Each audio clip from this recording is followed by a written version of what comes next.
என்று கூறுவார் என்று கூறியிருக்கிறார்கள். திரு கனகராம் அவர்கள் என்னுடைய நண்பர், அவர்தான் எனக்கு யூஜிகேயை பற்றி அறிமுகப்படுத்தியவர். அப்பொழுது அவர் சொல்லுகிறார், என்ன யூஜிகே சொல்லுகிறார், நீங்கள் இன்னும் கவனிக்கவில்லை நான் சொல்லுகின்ற உண்மையை. அந்த வார்த்தையை பாருங்க.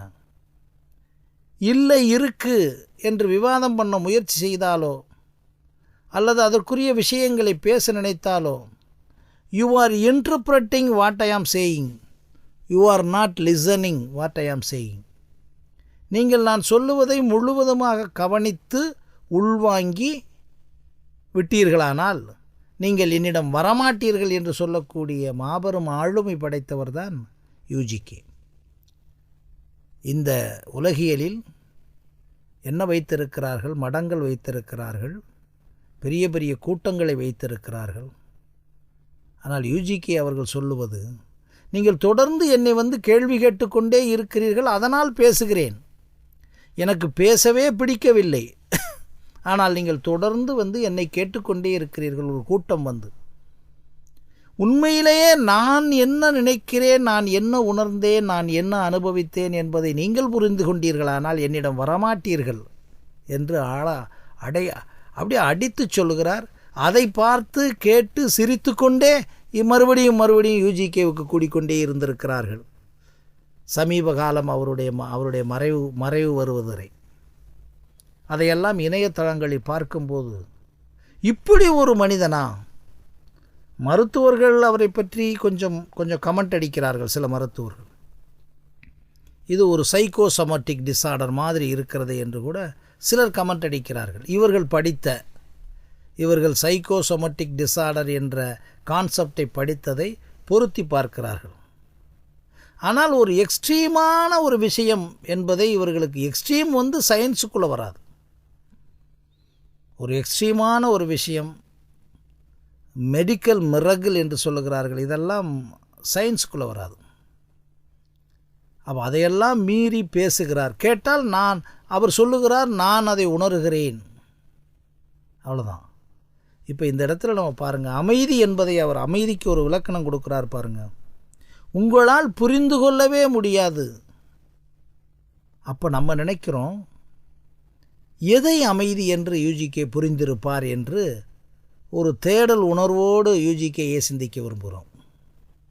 நிச்சயமாக அமைதியை புரிந்து கொள்ளவே முடியாது.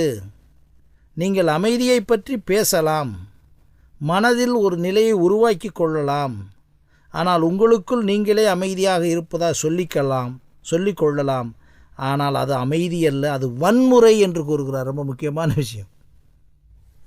நான் அமைதியாக இருக்கிறேன் என்று சொன்னால் நீங்கள் வன்முறையோடு இருக்கிறீர்கள் என்று சொல்லக்கூடிய ஒரு மாபெரும் விஷயமாக இருக்கிறது.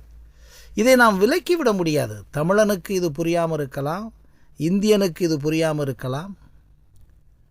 இது ஒரு மனிதனிடமிருந்து வந்தது. அகம் பிரம்மாஸ்மி என்று ஒன்று வந்தது என்றால் நமக்கு புரியாமல் இருக்கலாம். பிரக்ஞான பிரங்யம் என்று சொன்னால் பிரம்மம் என்றால் நமக்கு புரியாமல் இருக்கலாம். தத்துவமசி என்று சொன்னால் நமக்கு புரியாமல் இருக்கலாம். அயனாத்ம பிரம்மம் என்று சொன்னால் நமக்கு புரியாமல் இருக்கலாம். பிரம்ம சக்தி என்றால் நமக்கு புரியாமல் இருக்கலாம். அத்வைதம் என்றால் நமக்கு புரியாமல் இருக்கலாம். ஆனால் அந்த உச்சரித்த விஷயத்தில் ஏதாவது உண்மை இருக்கிறதா என்று ஆய்வு பண்ண வேண்டிய சூழல் நமக்கு இருக்கிறது. இது மக்களுக்கு சென்றடைய வேண்டும் என்ற அவசியம் இல்லாமல் கூட இருக்கலாம். அப்படி பார்க்கும்போது சொல்லுகிறார், அமைதி என்று நீ வைத்து கொண்டிருக்கிறாயே நண்பர்களே, அமைதி என்று நினைத்து கொண்டிருக்கிறாயே, அந்த அமைதியெல்லாம் ஒரு வன்முறை. நீ நினைத்து கொண்டிருப்பது. அடுத்தவற்றை அமைதியை பற்றி சொல்லலாம். எனவே அமைதியை பயிற்சி செய்வதில் அர்த்தமில்லை, மௌனத்தை பயிற்சி செய்ய வேண்டியதில்லை. உண்மையான அமைதி வெடிக்கக்கூடியது. இது ஒரு டெக்ளரேஷன். இப்போ இந்த இடத்துல பிக் பேங் தியரியை கொஞ்சம் சிந்திச்சு பார்க்கலாம். முழுவதுமாக ஒடுங்கி சூன்ய நிலைக்கு அந்த புள்ளிக்கு போய் அந்த புள்ளி அமைதியாக இருந்து பஸ்ட் ஆனது தான் இன்றைக்கு உலகம். பிக் பேங் தியரி படி அதே நீங்கள் சாதாரண நினச்சி பாருங்கள். ஒவ்வொரு விஷயத்துலேயும் எல்லாமே ஒரு பல்முனை ஆகி கொண்டே தான் இருக்கும் உலகத்தில் இருக்குது வரைக்கும். அப்புறம் பல்முனை ஆகி மறுபடியும் ஒடுங்கி ஒன்றும் இல்லாமல் போயிடும். நம்முடைய உடம்பை எடுத்துக்கொள்ளுங்கள். கருவறையிலே ஒரு புள்ளி, அந்த புள்ளி இன்றைக்கு கொஞ்சம் பன்முகமாகி பன்மையாகி இவ்வளவு பெரிய உடம்பாக ஆகிவிட்டது. இதில் எந்த சந்தேகம் இல்லை. ஆனால் அதே உடம்பு முதுமையானவுடன் முதலிலே உயிர் போய்விடுகிறது. அதற்கு பிறகு மண்ணுக்குள்ளே தூக்கி போடப்படுகிறது. அல்லது மின்சார எரியூட்டப்படுகின்ற அந்த தகனத்திலே வைக்கப்பட்டு சாம்பலாக்கப்படுகிறது. சாம்பலாகி போகிறது, ஆஷ் ஆகிவிடுகிறதல்லவா. இப்பொழுது எங்கே போனது இந்த உடம்பு என்று கேட்டால் போய்விட்டது. அந்த எரிக்கப்படும் போது சாம்பலாக இருக்கக்கூடிய விஷயத்தை தவிர மீதியெல்லாம் எங்கே போய்விட்டது? நிச்சயமாக இந்த பிரபஞ்சத்திலே போய்விட்டது. ஆக ஒன்று பன்முகமாக இருந்து பலவாகி மறுபடியும் அந்த ஒன்றே திரும்பியாகி ஒன்றுமில்லாமல் போவது என்பது நடந்து கொண்டே இருப்பது. இது பிக் பேங் தியரி படி உலகமாக இருந்தாலும் சரி, மனிதனாக இருந்தாலும் சரி, யாராக இருந்தாலும் சரி, இன்னொரு மாற்றத்தின் அடிப்படையிலே போய்கொண்டே இருக்கும். ஆனால் அது எப்போதுமே ஒரு ப்ரெஷர் வெடிக்கக்கூடியது என்பதில் என்னன்னா, ஒன்றிலிருந்து ஒரு மிகப்பெரிய எக்ஸ்டென்ஷன் ஆகும் என்று சொல்லப்படுகிறது. இதைத்தான் யூஜிகே சொல்லுகிறார். ஒரு அமைதி என்று கூறுகிறீர்களே, அந்த அமைதி என்பது ஒரு நீங்கள் வைத்திருக்கிற அமைதி என்று நீங்கள் டிசைன் பண்ணி இருக்கிறீர்களே, அது ஒரு வன்முறைத்தனமானது. எப்படின்னா, வம்பாக அமைதியாக இருக்கிறீர்கள். அது அல்ல. அது நீங்கள் அதை பயிற்சி செய்வதில் கூட இப்போ இந்த இடத்துல தான் எல்லாத்தையும் உடைக்கிறார். மெடிடேஷனை உடைக்கிறார், வச்சிருக்கக்கூடிய ஆன்மீக சடங்குகளை எல்லாம் உடைக்கிறார். நீங்கள் நினைக்கிற அவர் ஒரே வேலை சொல்கிறார், இப்போ அதுக்குரிய பயிற்சிகள் எல்லாம் அர்த்தமில்லை. மௌனத்தை பயிற்சி செய்ய வேண்டியதில்லை. இந்த இடத்துல எப்படி சொல்ல வர்றாருன்னா, மௌனம் என்பது ஆல்ரெடி நமக்குள்ளே இருப்பது, உயிரோடு நாம் இருப்பது என்று என்ன எவிடன்ஸ் வச்சுருக்கோம்? அது மாதிரி மௌனம் என்பது நம்மோட இருப்பது.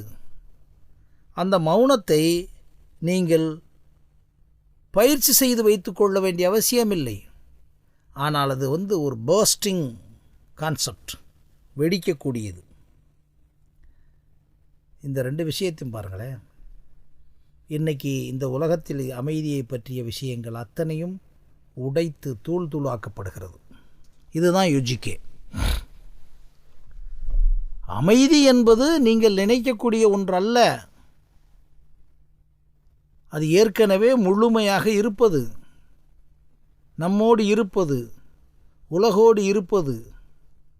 அதனுடைய கேரக்டர் என்ன சொல்கிறாருன்னா, மிகப்பெரிய ஒரு பூகம்பம் மாதிரி வெடிக்கக்கூடிய தன்மை உள்ளது. அதை நீங்கள் அமைதியாக இருக்க முயற்சி செய்வதோ பயிற்சி செய்வதோ இதெல்லாம் இல்லாதது. அடுத்த விஷயம் சொல்கிறார், ஆன்மீகவாதிகள் நினைப்பது போல் மனம் இறந்த நிலை அல்ல. இன்றைக்கி எல்லாரும் பேசுகிறாங்க இல்லைங்களா, அமைதி.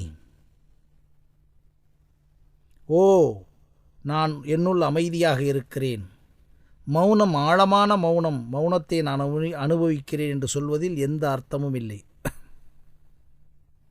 இப்போ அடுத்த ஆன்மீகவாதிகளையும் ஒரு ஃபயர் பண்ணுறார். இவர்கள் என்ன சொல்லுகிறார்கள்?